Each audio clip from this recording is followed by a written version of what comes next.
lanjut aja dari tips Apa? buat mahasiswa yang mau mulai pengusaha, jadi pengusaha. Apa ya?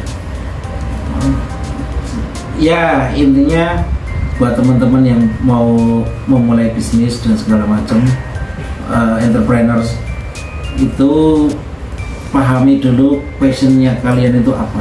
Berarti saya berbicara ini bukan berdasarkan teori profesional, tapi berdasarkan pengalaman pribadi. Maksudnya kalau kita berbisnis sesuai dengan passion kita itu enak, enjoy melakukannya.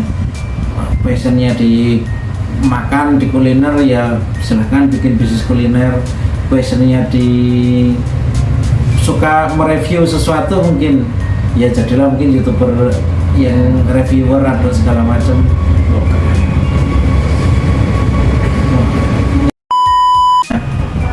Banyak lagi ya, biasa iklan lewat.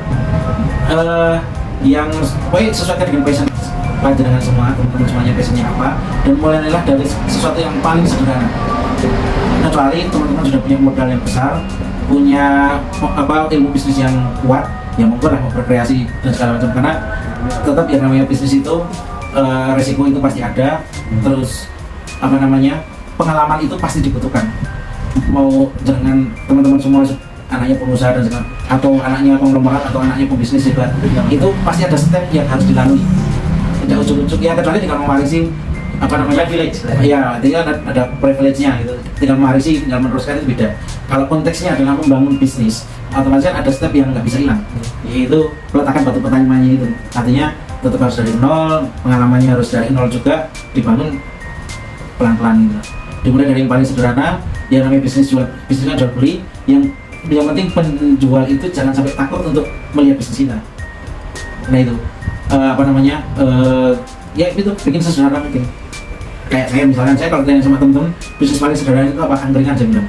Kenapa angkringan? Karena angkringan itu orang udah gak perlu mikir mau datang ke tempat kita itu, yang kita jualan angkringan misalkan, orang itu mau datang ke tempat kita itu mau beli apa, terus budgetnya berapa, nah yang mau dikeluarkan uangnya itu sudah ada. Berarti karena sudah, kalau uangku kalau untuk beli es teh, untuk beli nasi kucing misalkan cukup lah, nanti mereka nggak ragu untuk datang ke tempat kita. Nah mungkin bisa dimulai juga dengan ATM. Kalau dulu istilah para mitra bisnis itu pasti pernah dengar namanya ATM, amati tiru modifikasi. Nah langkah awal yang harus kita lakukan kalau kita mau melakukan ATM itu jangan buru-buru ke M nya, tapi ke AT dulu. Jadi misalkan kita pengen bisnis kuliner mie ayam misalkan, jangan buru-buru untuk kita bikin mie ayam yang modifikasinya itu yang pakai mangkoknya seember atau yang aneh-aneh gitu. Minimal kita cari model dulu, bisnis mie ayam seperti apa sih yang pengen kita bangun. Kita cari mie ayam yang sukses. Misalkan di kota Solo itu ada mie ayam apa itu yang saya pernah diajak sama adik saya itu, mie ayam Wonogiri yang pokoknya daerah itu Pade mungkin itu kan terkenal di Solo. Nah kita cari dulu role model yang sesuai dengan karakter bisnis yang kita inginkan. Aku pengen punya mie ayam yang seperti mie ayam Pade misalnya di Solo. Ya kita harus bisa pada di level itu dulu, level dalam arti minimal kalau kuliner kan kaitannya dengan rasa masakan, rasa itu sangat menentukan. Kemudian baru lokasi dan segala macam, tapi rasa itu poin pertama. Nah minimal kita bisa bikin dulu mie ayam seenak itu, amati tiru dulu. Nah baru kalau kita sudah menguasai amati dan tiru, kita sudah bikin mie ayam seenak itu, baru modifikasi kalau memang itu diperlukan. Karena bisnis itu ada yang idealis, ada yang oportunis. Kalau menurut saya, kalau yang idealis kan, saya itu harus bikin mie ayam yang harus seperti ini, A, B, C, D, E. Ya nggak apa-apa. Tapi minimal itu punya role model, amati tiru dulu, baru sesuaikan dengan idealismenya. Kalau saya nggak perlu idealis, saya bukan tipe bisnis yang idealis, saya yang oportunis. Saya peluangnya apa gitu, pragmatis atau oportunis istilahnya apa itu. Nanti saya nggak terpacu A, B, C, D, E. Yang penting bisnisnya jalan gitu. Kalau memang dengan amati tiru sudah cukup, omsetnya sudah besar, ya sudah gitu. Dan temukan selling point dari bisnis kita itu. Mungkin Mas aja Intinya sama. Mungkin juga tadi seperti yang diceritakan dari proses mengembangnya adanya masa izin gitu, mungkin dengan ridho Allah sudah pasti ya. Intinya jadilah pribadi yang bisa dipercaya orang. Orang itu kadang kalau sudah perangai tapi kalau saya menerapkan ke diri saya itu, buatlah aura kita itu aura positif buat orang lain.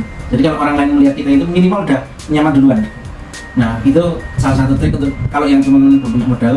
Ada dalam Islam itu solusinya adalah syirkah namanya. Yuk cari aja teman-teman yang bisa disisihkan. Fungsi syirkah itu kan artinya menyatu, melebur kan, artinya syirkah itu. Gitu, niatkan semuanya itu karena Allah. Kalau kita kaitannya dengan apa namanya modal awal bisnis itu niatkan karena Allah dulu.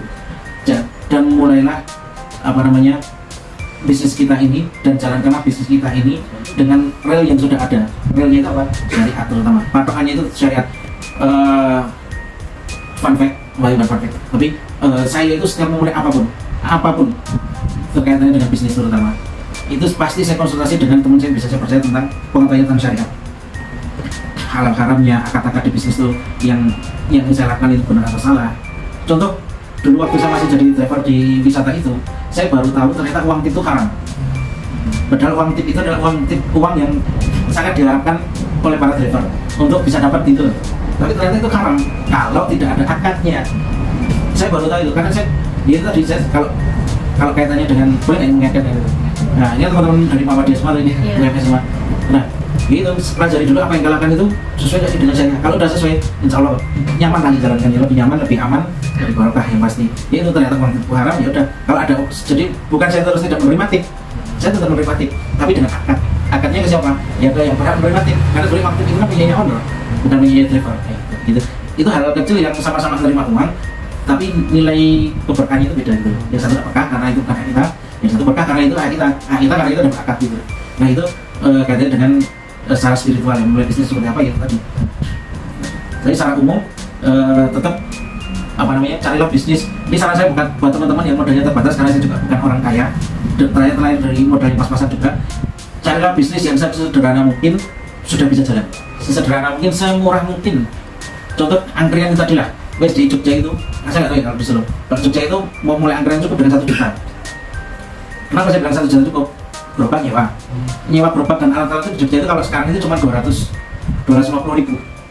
Itu sudah ada gerobak sama alat-alatnya. Paling makanannya ini katakanlah 300-400 ribu, udah jalan. Nggak perlu ada angkringan apa itu, nggak usah modifikasi, nggak tahu. Cukup angkringan dulu aja, angkringan jalan baru nanti kita modifikasi. Gitu. Ada tipe kayak gitu. Oh, makasih Pak. Makasih ya Pak. Udah ini udah lengkap. Oh, baik. Kuncinya di sederhana tadi. Oh, mulai bisnis dengan besar mungkin dan sesimpel mungkin. Sesimpel mungkin, nggak usah manajemen yang berlibat, sesimpel mungkin lah. Baik, mungkin tadi sudah banyak hal yang disampaikan oleh Mas Haji dan Mas Bayu. Mas Bari dan Mas Haji. Kami, kelompok kami mengucapkan terima kasih atas kelonggaran waktu dan tempatnya buat Mas Bari dan Mas Haji. Terima kasih lagi atas saran dan tips untuk memulai wirausaha dengan baik. Mungkin itu saja dari kami. Assalamualaikum warahmatullahi wabarakatuh. Waalaikumsalam.